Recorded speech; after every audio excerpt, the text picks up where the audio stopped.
Chairman of the Joint Chiefs of Staff, General Dan Kane, emphasized that the operation against 3 of Iran's key nuclear facilities went as planned, and that the 30,000-pound bombs dropped, quote, functioned as designed. He highlighted that it is not the joint forces' job to do battle damage assessments. The U.S. intelligence community determines the extent of the damage caused, but detailed what he is able to share about the mission. Here's what we know following the attacks and the strikes on Fordo. First, that the weapons were built, tested, and loaded properly.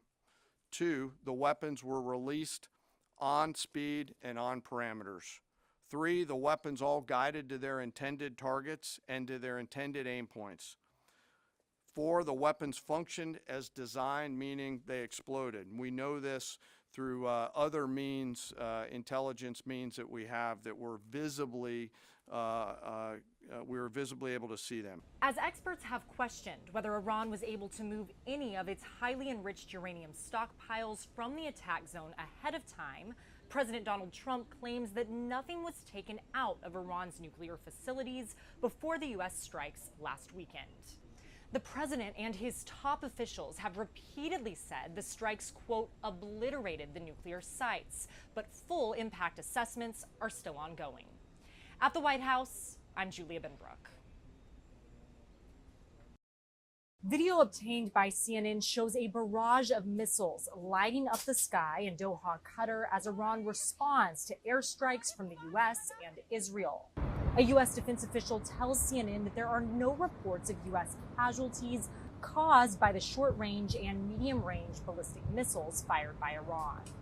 It's the latest salvo in the ongoing Middle East conflict between Iran and Israel. Early Monday morning, the Israeli military launched attacks on Tehran, including the entrance of Iran's notorious Beaumont prison. This comes after weekend strikes by the United States on Iranian nuclear sites. There has been a direct kinetic impact. Internally, we cannot judge, but of course, one cannot exclude that there is significant damage there. The White House Monday reiterated the claim that the U.S., quote, totally obliterated the nuclear sites. However, the UN's nuclear watchdog agency says it's unable to confirm the whereabouts of Iran's stockpile of near-weapons-grade nuclear material. Obviously, if they moved enriched uranium, that is something that we are going to have to evaluate and address. President Donald Trump alluded to the possibility of regime change in Iran on social media Sunday, writing, quote, if the current Iranian regime is unable to make Iran great again, why wouldn't there be a regime change? However, Monday, White House Press Secretary Caroline Leavitt said regime change was not the motivation for Sunday's strikes. The president was just simply raising a question that I think many people around the world are asking.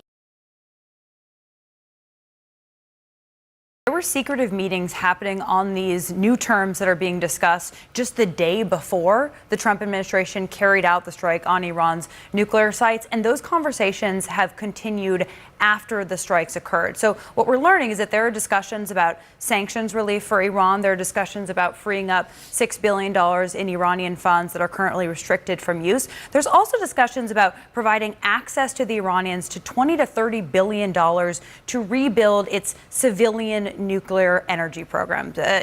Nuclear energy that is used, of course, not for any sort of aggression purposes. Now, administration officials say that all of this is very preliminary. There are a lot of ideas being floated, but we did hear from Steve Witkoff in an interview yesterday. He talked about investing in rebuilding Iran's nuclear program without any enrichment capabilities. We should note that's still their red line. But we also heard from President Trump that there are going to be talks between the U.S. and Iran next week. The Iranians are not saying that they are aware of any discussions that are set to take place. But at this moment, the Trump administration working really hard on what these new terms would actually look like that they would put on the table. When we look at the entirety of the intelligence that we have to this date, it concludes that these strikes on the Iranian nuclear facilities were absolutely successful. It was a total obliteration, as the president said.